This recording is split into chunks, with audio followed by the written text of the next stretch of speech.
전능하사 천지를 만드신 하나님 아버지를 내가 믿사오니 그 외아들 우리 주 예수 그리스도를 믿사오니 이는 성령으로 잉태하사 동정녀 마리아에게 나시고 본디오 빌라도에게 고난을 받으사 십자가에 못 박혀 죽으시고 장사한 지 사흘 만에 죽은 자 가운데서 다시 살아났으며 하늘에 오르사 전능하신 하나님 편에 앉아 계시다가 저리로서 산자와 죽은 자를 심판하러 오시리라. 성령을 믿사오며 거룩한 공회와 성도가 서로 교통하는 것과 죄를 사하여 주시는 것과 몸이 다시 사는 것과 영원히 사는 것을 믿사옵나이다. 아멘.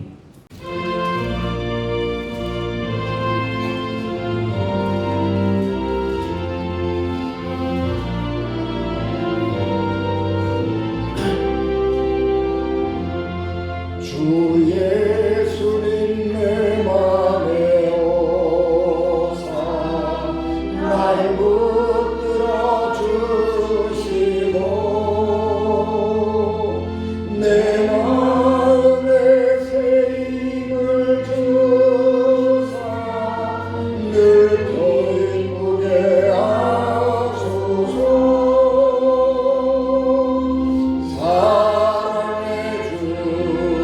사랑의 주 내 마음속에 찾아오사 내 모든 죄 사시고 내 사랑만 고치소서. 주 예수님 내 맘에 오사 내 소원 다하시고 내 무거운 짐만 다 주사 참 평안을 주소서.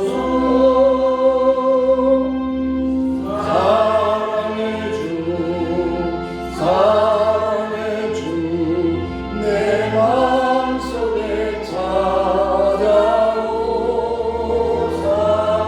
내 모든 죄 사시고 내 사랑만 고치소서. 주 예수님 내 맘에 오사 날 정결케 하시고 그 은혜를 내 맘에 채워 늘 충만케 하소서. 사랑의 주 내 마음속에 찾아오사 내 모든 죄 사시고 내 사랑만 고치소서. 주 예수님 내 맘에 오사 내게 인도하시고 주 성령을 내 맘에 채워 늘 충만케 하소서. 사랑의 주 내 마음속에 찾아오사 내 모든 죄 사시고 내 사랑만 고치소서.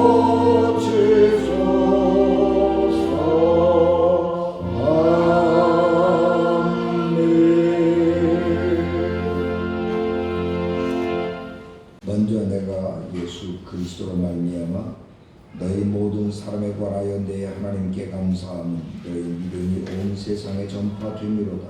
내가 그의 아들의 복음 안에서 내 심령으로 섬기는 하나님이 나의 증인이 되시거니와 항상 내 기도에 쉬지 않고 너희를 말하며 어떻게 하든지 이제 하나님의 뜻 안에서 너희에게로 나아갈 좋은 길 얻기를 구하노라.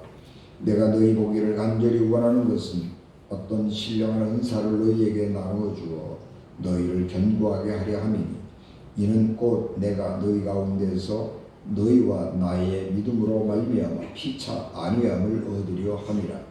형제들아, 내가 여러 번 너희에게 가고자 한 것을 너희가 모르기를 원하지 아니하노니 이는 너희 중에서도 다른 이방인 중에서와 같이 열매를 맺게 하려 함이로되 지금까지 길이 막혔도다.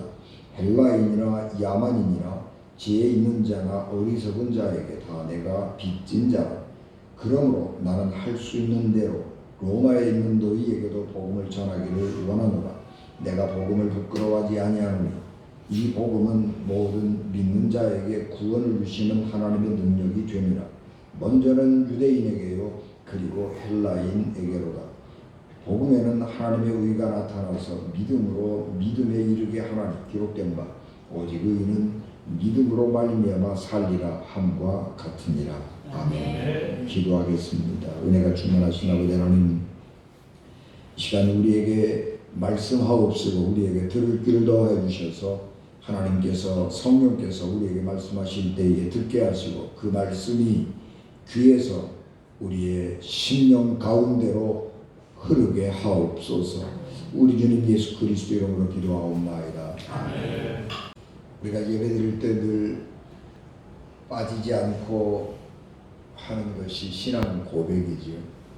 이 신앙 고백, 우리가 외우는 이 신앙 고백은 사도신경입니다. 예, 사도신경 혹은 사도신조 그렇게 말하는데 사도신경은 사도들의 신앙을 잘 요약했다라고 하는 점에서 사도들의 신앙 고백이다 그렇게 말할 수도 있고, 이것은 우리 사도들의 전통을 이어받은 교회로서는 교회의 모든 신앙의 표준이 된다라고 하는 것입니다. 그래서 우리가 예배드릴 때마다 우리의 신앙을 사도들의 이 신조들을 고백함으로 해서 우리의 신앙을 고백하고 우리는 사도들을 따르는 사도들의 믿음을 따르는 사람들이다라고 하는 것을 표현하고 있습니다.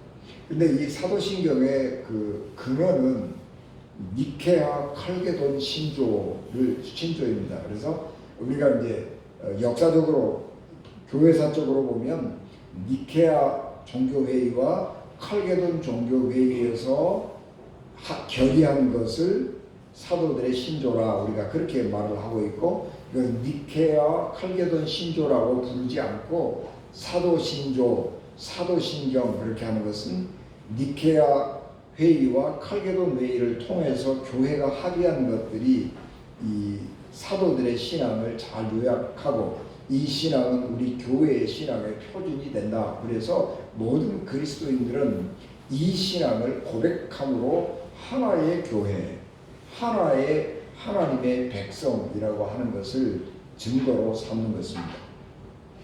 그래서 이 사도신경은 니케아 신조에서부터 시작을 합니다. 이 기독교가 콘스탄티누스 황제가 313년에 기독교를 공인함으로 해서 그때부터 이제 지하교회에서 지상교회로 올라와서 크게 번성을 했습니다. 그래서 세계적으로 5곳의 큰 교구가 있었습니다. 예루살렘 교구, 그 다음에 안디옥 교구, 로마 교구, 콘스탄티노플 교구, 알렉산드리아 교구 이렇게 있는 거죠.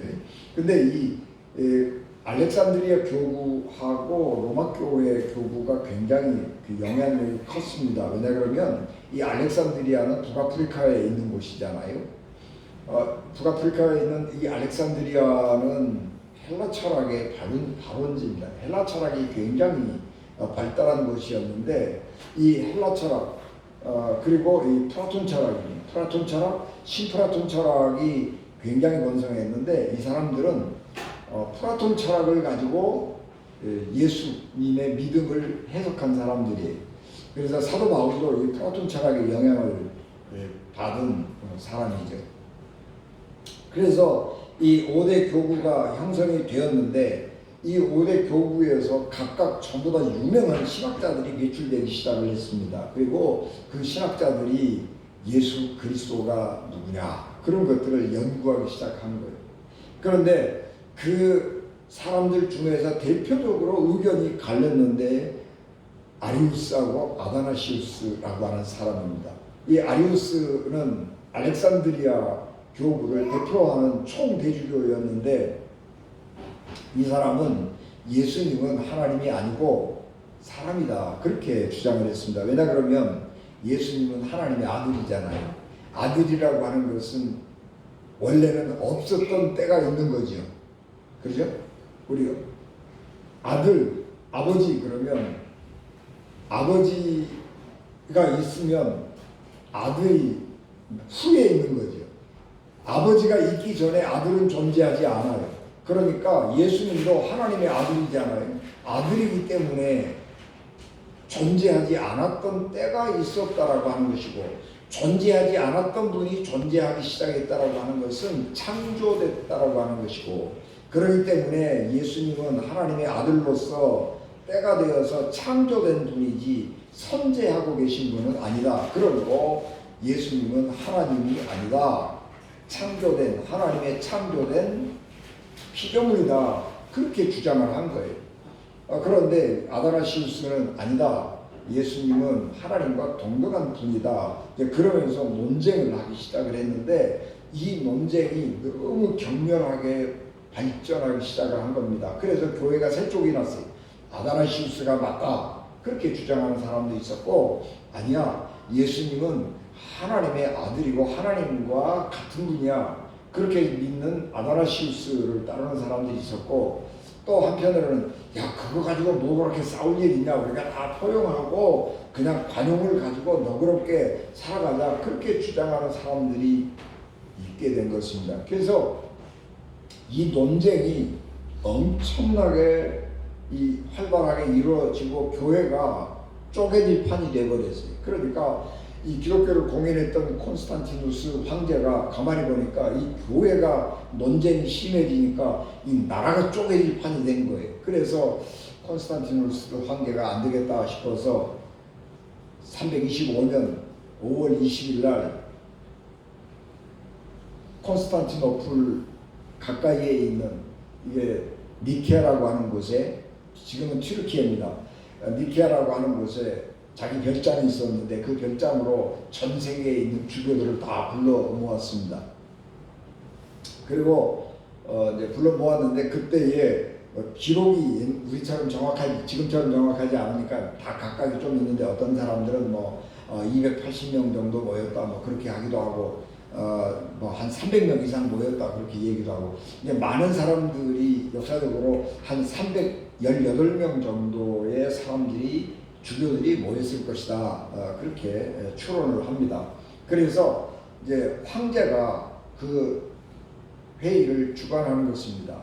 근데 황제는 주교가 아니기 때문에 투표할 권한은 없어요. 그래서 회의를 주관을 하긴 하지만 자기는 투표에 참여를 하지 않고 이제 주교들이 좀 모여서 투표를 하고 그렇게 했습니다. 그래서 이제 돌아가면서 자기 의견을 발표를 하고 의견을 모이고 이제 그런 회의의 과정을 통해서 이 니케아 신조가 발표가 됩니다.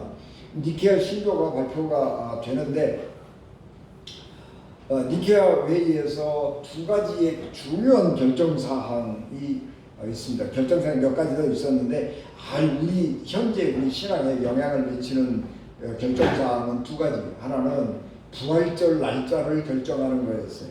그러니까 부활절은 구약성경에 기록된 대로 니산월 14일이잖아요.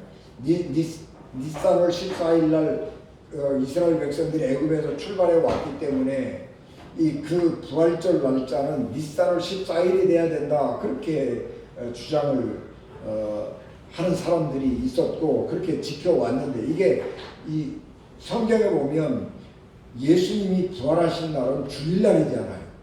주일날 안식 후 첫날이잖아요. 그러니까 이게 유대력하고 우리가 지금 지키고 있는 양력하고는 안 맞는 거예요. 그래서 이걸 어떻게 할 것이냐 그런 논쟁을 하다가 결정된 게 충분히 지난 후 만월 후 첫 번째 주일 부활절로 결정을 하는 거예요.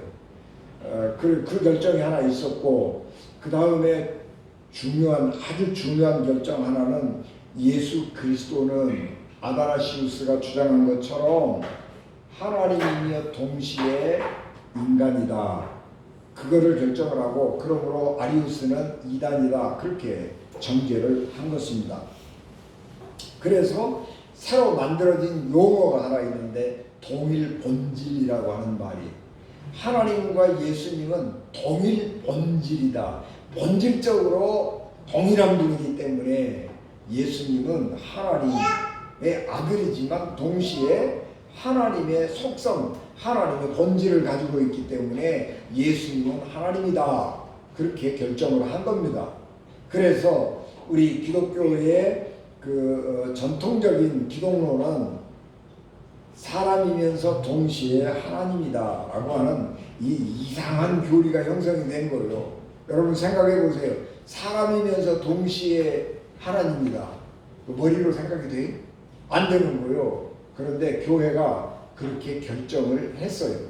그렇게 결정을 하고 그것을 우리의 신조로 받아들이게 된 것입니다. 이는 교회가 단순히 예수님이 어떤 분이냐에 대한 토론을 했다라고 하는 점에서 중요한 것이 아니라 교회의 기준을 세운 거예요. 사람들이 예수님이 누구냐가 중요한 게 아니에요. 교회는 예수 그리스도를 믿을 때에 하나님이며 동시에 인간이라고 믿는 것이고, 그래서 하나님이자 동시에 인간이기 때문에 인간은 예수 그리스도를 믿어 구원받을 수 있다고 하는 거예요. 예수님이 만약에 하나님이 아니고 사람이라면 인간을 구원할 수 없는 거예요.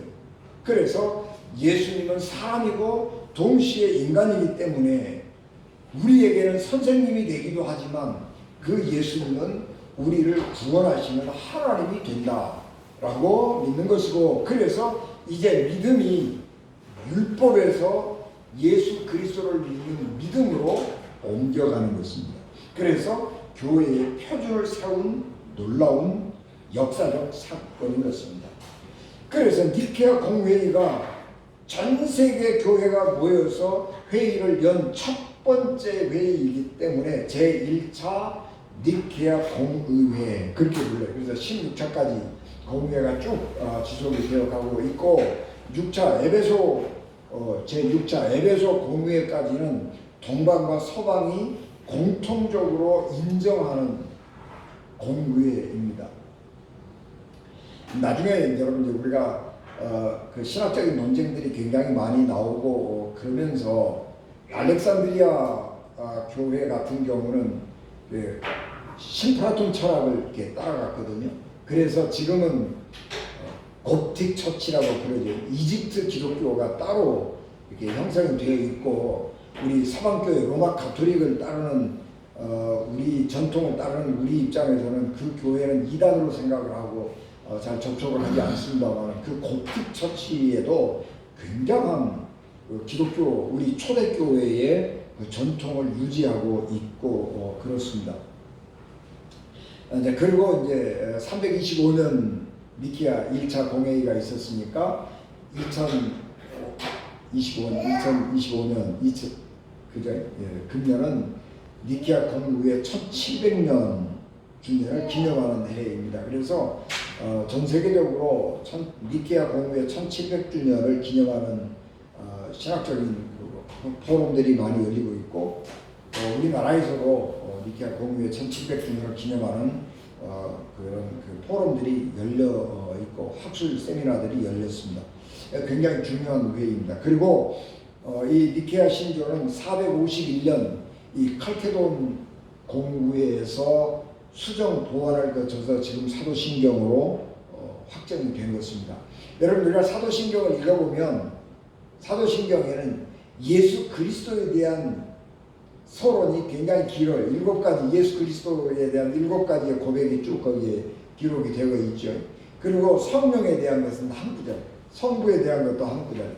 굉장히 예수님에 대한 고백이 우리 신앙 고백에는 많이 들어가 있어요. 그 이유는 뭐냐 그러면 이 니케아 신조에서 기독론에 대한 논쟁이 있었기 때문에 그 논쟁의 결과들이 반영되는 거예요. 그래서 사도신경에는 예수 그리스도에 대한 그 고백이 줄을 이루고 있다, 그렇게 이해하면 되겠습니다.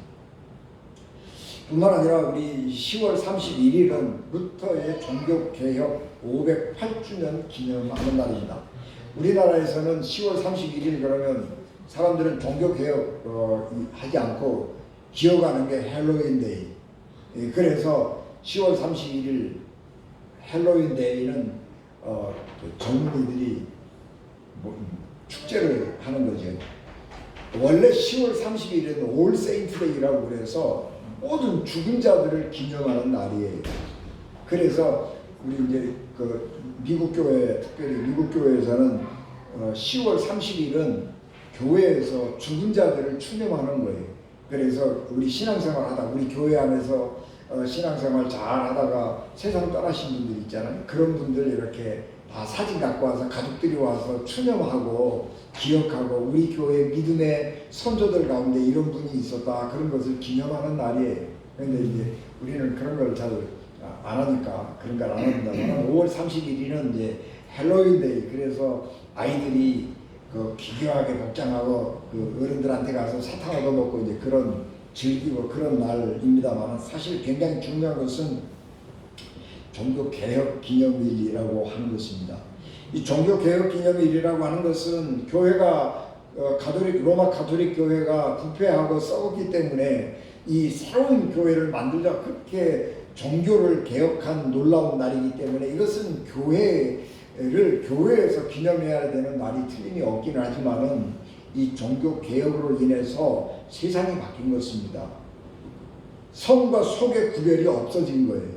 그래서 옛날에는 사제들만 거룩하고 세상에 일을 하는 사람들은 속된 것이라고 생각을 했는데, 루터가 종교 개혁을 함으로 해서 모든 사람들은 다 하나님의 부르심을 받은 소명받은 사람들이다. 직업이라고 하는 것은 하나님의 소명이다. 그렇게 해서 성과 속의 개념을 없애버리는 사건이고, 미사라고 그러잖아요. 미사. 지금도 가톨릭이 미사라고, 우리는 예배라고 그러지만, 미사는 뭐예요? 사제들이 앞에서 예수님의 일생을 이렇게 쭉 연기하는 거예요. 그러면 사람들이 구경하는 겁니다.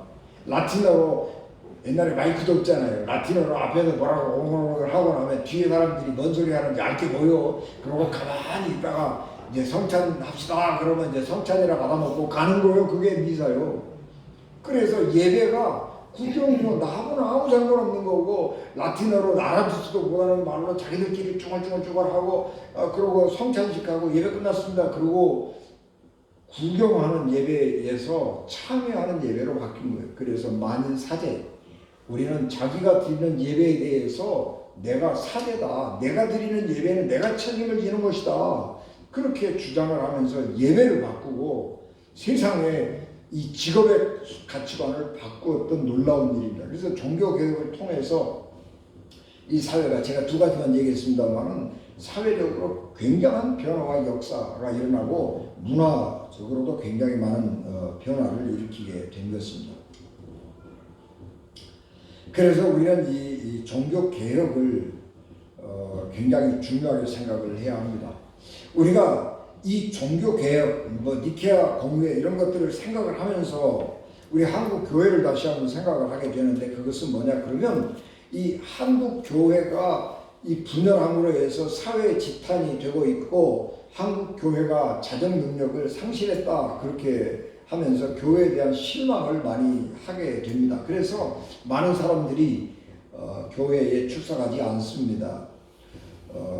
그래서 가나안 교회 성도들이 한 200만 명쯤 된다, 그렇게 말을 하기도 합니다. 그러나 하나님은 때가 이르면 교회의 잘못을 바로잡고 이 세상을 구원하는 하나님의 도구로 다시 사용할 것을 믿기에 우리는 교회에 대한 희망을 버리지 않는 것입니다. 왜냐하면 하나님이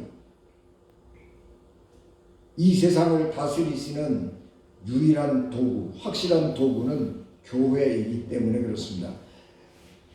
루터가 하나님의 두 손을 얘기했거든요. 하나님의 두 손, 하나는 세상 권력, 하나는 교회를 통해서 세상을 구원한다. 그렇게 세상을 다스리신다. 그렇게 주장을 했는데, 이 하나님이 세상 권력을 통해서, 국가를 통해서 이 세상을 다스리신다라고 하는 이것 때문에 나치가 나오는 거예요. 그래서 아니요, 하나님은 세상의 권력자들을 통해서 세상을 구원하고 다 통치하시는 게 아니고, 하나님은 교회를 통해서 이 세상을 다스리시고 하나님의 나라를 확장해 가는 것이 맞습니다. 그래서 교회는 하나님이 그렇게 세상을 다스리시고 구원하시고 통치하시는 유일한 기관이기 때문에, 우리는 때가 되면, 교회가 여러 가지 허물도 많고 실수도 많지만 때가 되면 하나님께서 교회를 새롭게 하시고 그 새롭게 한 교회를 통해서 세상을 새롭게 할 것이라고 하는 것을 믿는 것이고, 그래서 우리는 이 교회에 대한 희망을 버리지 않는 것입니다. 교회는 성령의 폭발적인 능력을 소유하고 있습니다. 그래서 그 성령께서 교회를 새롭게 폭발적으로 바꾸시면 나를 새롭게 할 뿐만 아니라 세상을 바꾸는 힘과 능력을 가지고 있는 것을 믿으시기 바랍니다. 오늘 우리가 봉독한 이 사도 바울의 로마서의 이 말씀은 굉장히 중요한 말씀이고, 이 말씀을 통해서 사도 바울은 이 자기의 믿음을 드러낼 뿐만 아니라 기독교 복음의 진수를 여기에 드러내고 있습니다. 사도 바울은 로마에 있는 그리스도인들하고 직접적인 교류가 있었습니다. 그는 로마에 가본 적은 없는 사람이지만은 로마 교인들하고는 굉장히 많은 교류가 있었고, 로마 교회 성도들을 많이 알고 있었어요. 로마서 16장을 읽어보면 로마 교회 성도들에게 다 문안하고 있는데 굉장히 많은 숫자를 알고 있잖아요. 그래서 로마 교회를 잘 알고 있었고, 로마 교회가 얼마나 많은 선한 영향력을 미치고 있는가 하는 것들을 알고 있습니다. 그래서 이 로마 교회가 가지고 있는 그 믿음의 선한 영향력을 사회적으로 이렇게 자꾸 이게 번지고 있는 것을 보면서 굉장히 긍정적으로 생각을 한 것입니다. 그 로마 교회는 우리가 특별히 나가서 복음을 전하거나 그럴 형편이 안 되는 거죠. 그럼에도 불구하고 그리스도인들이 하는 언행, 그리고 교회 안에서 이루어지는 것들을 보면서 사람들이 저 교회 안에 뭔가 새로운 세상이 있다, 그런 것을 알게 되는 겁니다. 그래서 교회 안에는 다양한 사람들이 있었는데 믿음이라고 하는 것 안에서 하나가 되어 있는 거예요. 로마 교회는 크게 보면 두 부류, 유대인과 유대인, 비유대인, 이 두 부류의 사람들이 교회를 형성하고 있고, 그 안에는 또 남자와 여자, 또 로마는 노예 경제였기 때문에 노예들이 많이 있었는데, 노예들과 주인들이 함께 모여서 하나님을 섬기는 놀라운 일치를 이루고 있었던 것입니다. 로마 교회는 유대인들하고 비유대인들하고 사이에 갈등이 있었지만은, 그런 정도의 갈등이라고 하는 것은 얼마든지 극복될 수 있는 그런 상황이었기 때문에 사도 바울은 로마 교회를 바라보면서 희망을 갖는 겁니다.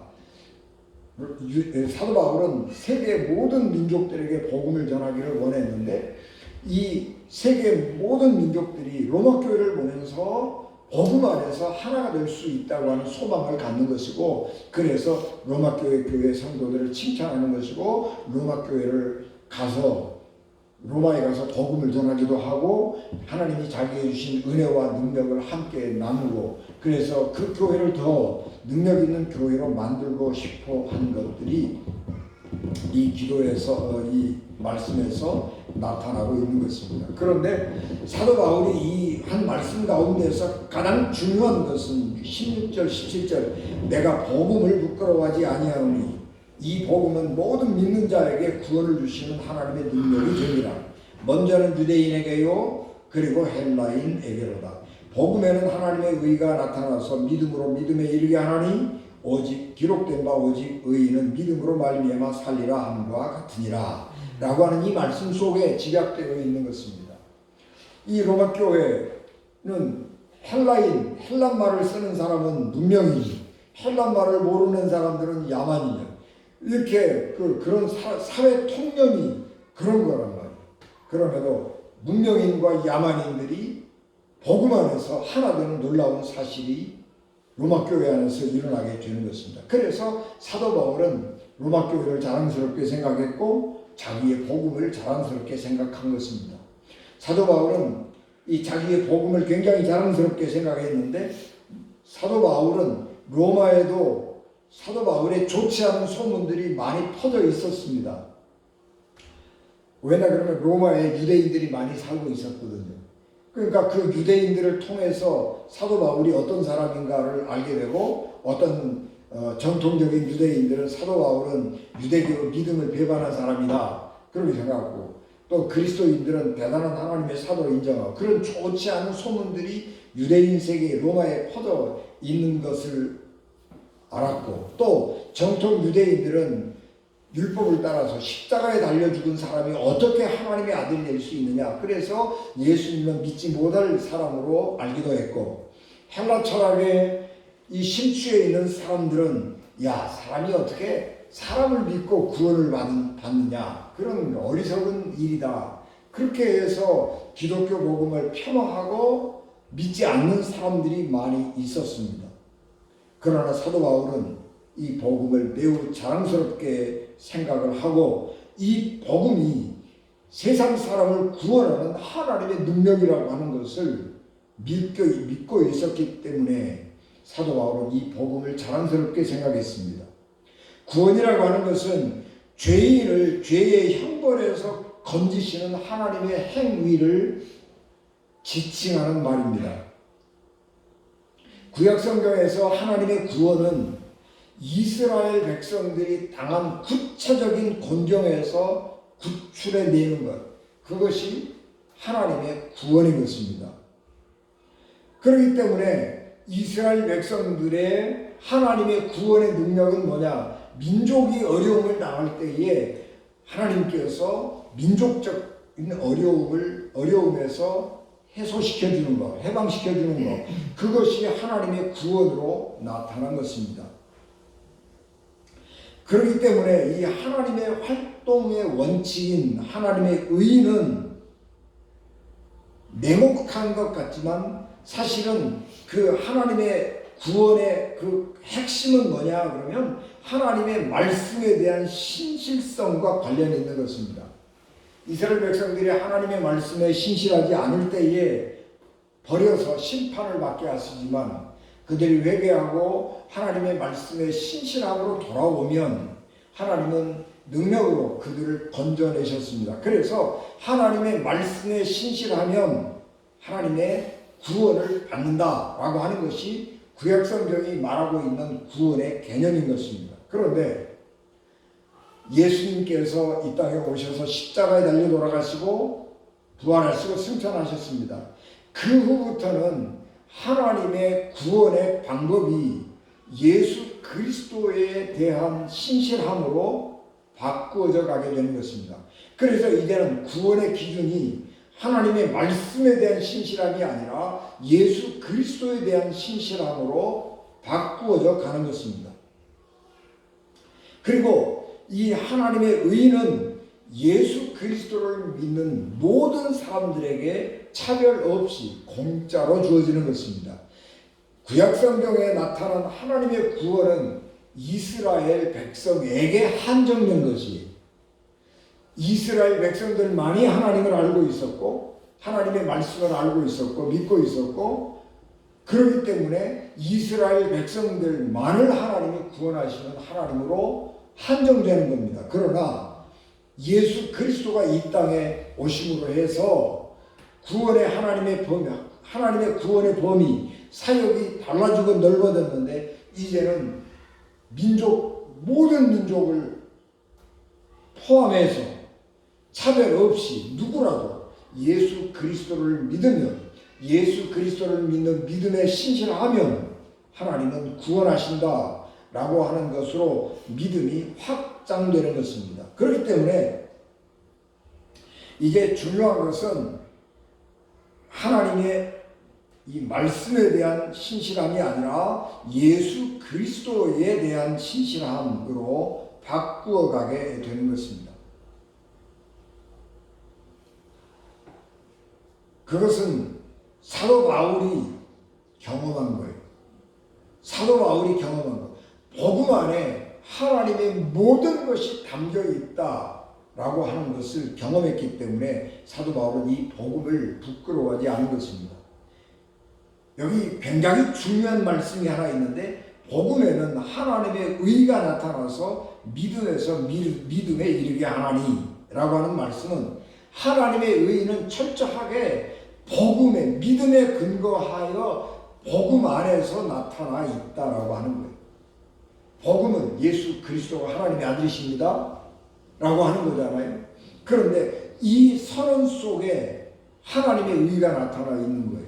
그래서 예수 그리스도를 믿으면 이제까지 하나님의 말씀에 신실한 사람들을 구원하시는 하나님의 구원의 능력이 믿음을 믿는 예수 그리스도를 믿는 사람들을 통해서 나타나는 것입니다. 그래서 복음 안에 예수 그리스도 안에 하나님의 구원하시는 그 모든 계획과 섭리가 담겨 있는 것입니다. 그리고 오직 의인은 믿음으로 말미암아 살리라 그렇게 말씀했는데 이 말씀은 하나님의 의로운 사람들은 하나님과의 언약에 신실함으로써만 하나님이 주시는 복을 경험하고 하나님의 활동하시는 그 섭리를 이해할 수 있다라고 하는 말입니다. 그래서 하나님의 사람들은 하나님의 의로우심은 복음 안에 있기 때문에 이 복음에 충실할 때 예수 그리스도에게 신실하고 예수 그리스도를 신실하게 믿을 때에 하나님께서 그 사람에게 복을 주시고 하나님의 길과 하나님의 일하시는 방법을 이해할 수 있는 지혜를 주신다라고 하는 말씀인 것입니다. 하나님께서는 복음 안에 있는 사람들에게 나타나셔서 도움을 주시고 구원을 주시고 믿음 안에서 예수 그리스도를 믿는 믿음 안에서 만나주시는 것입니다. 반대로 믿음 바깥에 있는 사람들에게는 철저하게 심판하시는 하나님으로 만나는 것입니다. 그러므로 이제 우리들은 하나님을 신뢰하는 것, 하나님의 말씀을 신뢰하는 것, 그것도 중요하지만 그것보다 더 이제는 믿음의 중점이 예수 그리스도에 대한 신실함, 예수 그리스도에 대한 믿음의 충성됨으로 바꿔가야 돼요. 그래서 우리는 그리스도인들은 이제 하나님에 대한 개방성도 있지만 더 초점을 믿음에 대한 초점을 그리스도에 대한 초점으로 그래서 그리스도가 하시는 모든 일들에 대해서 마음을 열고 긍정적으로 바라보는 거예요. 그래서 그 안에 스스로를 그리스도 안에서 스스로를 개방하면 하나님의 은혜가 우리 안에서 작동하는 것입니다. 그래 이것이 믿음이고 이것이 복음이에요. 예수 그리스도 안에서 예수 그리스도를 향해서 마음을 열면 그 안에 우리의 모든 것이 있다라고 하는 것입니다. 하나님의 은혜는 인간 안에서 두 가지로 역사합니다. 은혜 그러면 우리가 통틀어서 은혜 같은 거지만 이게 존 웨슬리 목사님이 하는 말씀이에요. 하나님의 은혜는 우리에게 두 가지가 있는데 하나는 우리를 위한 하나님의 은혜 또 하나는 우리 안에서 일하시는 하나님의 은혜 이 두 가지로 나누어지는 것입니다. 우리를 위한 하나님의 은혜는 뭐냐 그러면 이신칭의 그런 거예요. 믿음으로 의롭다함을 얻는다라고 하는 거예요. 하나님께서 우리 안에 일하시면 우리를 하나님의 사람으로 만들어줘요. 근데 그것은 법적인 용어 죄가 있지만 죄가 없다고 인정하는 거예요. 죄를 지었는데 판사가 법정에서 너는 무죄 이렇게 판결하는 게 이신칭의예요. 믿음으로 의롭다함을 얻는다. 그런데 이것은 하나님이 나를 의로운 사람으로 여겨준다고 그래서 도덕적으로 선을 행할 수 있는 능력의 사람이 되었다는 것은 아니에요.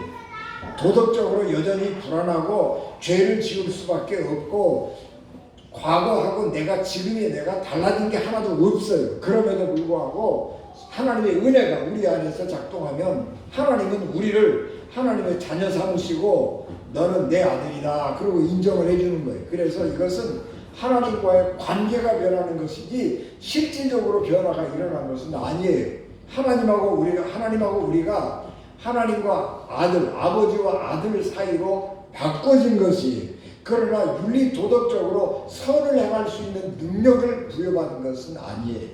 그래서 이것이 믿음으로 의롭다함을 얻는다라고 하는 뜻이에요. 그러고 나면 우리가 예수 그리스도를 믿고 하나님과 올바른 관계를 맺게 되면 그 다음에 성령께서 우리 안에 들어오셔서 역사하시는, 우리 안에서 역사하시는 은혜, 그것은 뭐냐? 하나님의 부르심에 응답하고 우리 자신을 변화시켜가는 거예요.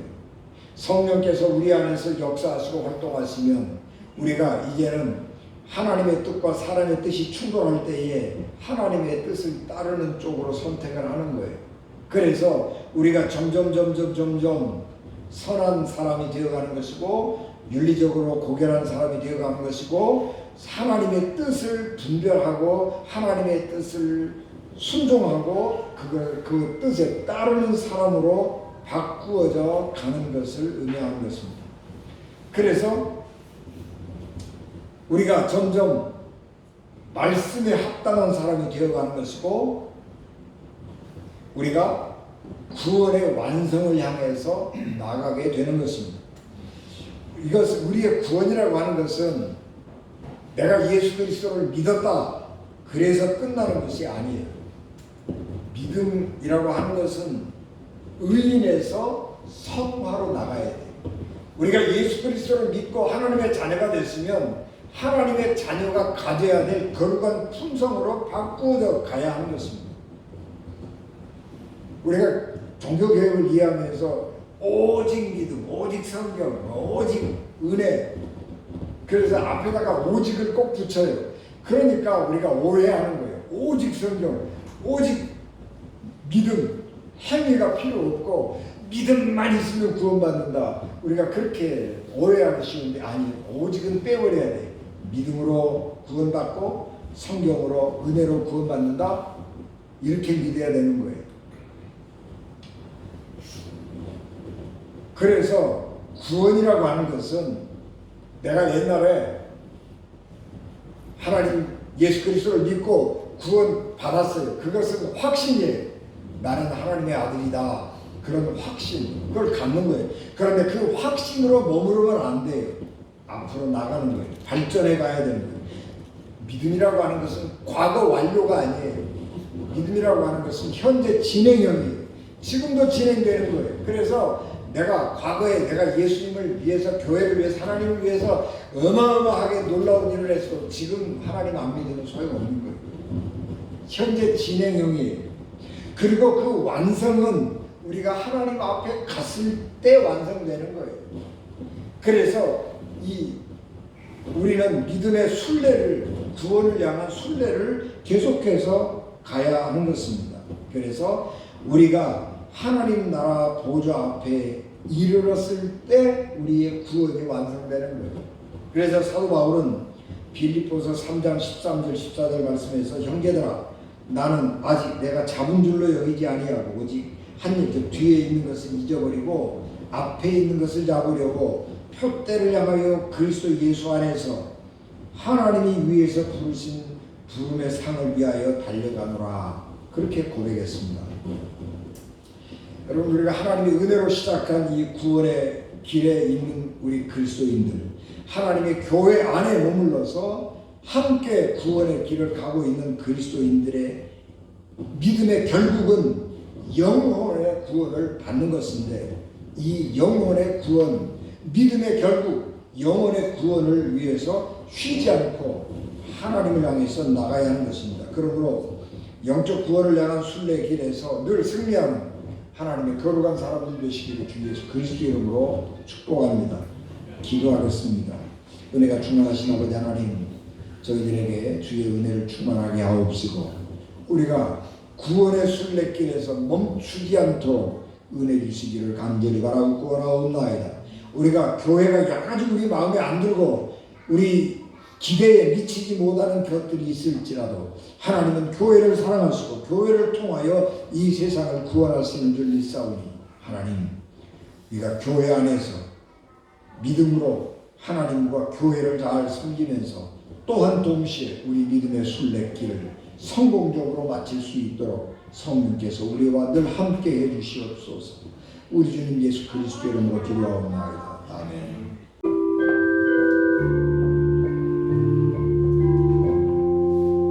항상 주님께 감사하며 항상 기뻐하라.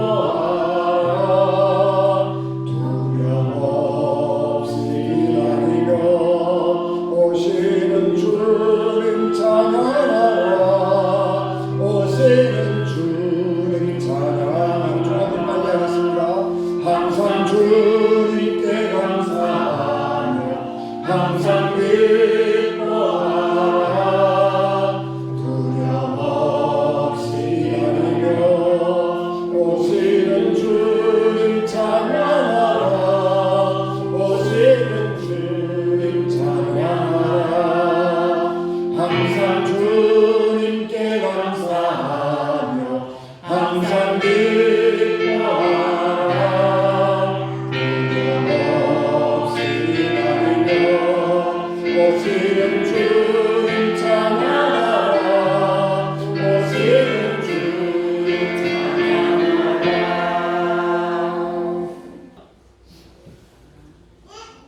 지금은 교회의 머리가 되시며 복음의 능력이 되어 우리를 구원해 주신 우리 주 예수 그리스도의 은혜와 복음을 부끄러워하지 않는 믿음을 주시고 우리의 걸음을 의의 길로 인도하시는 하나님 아버지의 무한하신 사랑하심과 세상 속에서도 복음으로 살아가게 하시며 연약한 우리 안에 믿음의 열매를 맺게 하시는 임마누엘 성령님의 감동감화 교통 충만하심이 11월의 첫째 주를 시작하며 오늘 주신 복음의 말씀을 마음에 새기며 그리스도의 의로 살아가기를 결단하는 은진 교회 오늘 있게 모든 성도들과 저들의 가정과 저들에게 주신 직장과 주신 기업 위에 그리고 하나님이 맡기신 모든 사역과 이 나라의 민족 이 땅의 모든 교회 위에와 하나님께 주신 태중의 생명과 그 가정 위에 그리고 오늘 여러 가지 사정으로 함께하지 못한 우리의 영적 가족들 위해 지금부터 영원토록 늘 항상 함께하여 주시옵기를 간절히 축원하옵나이다. 아멘.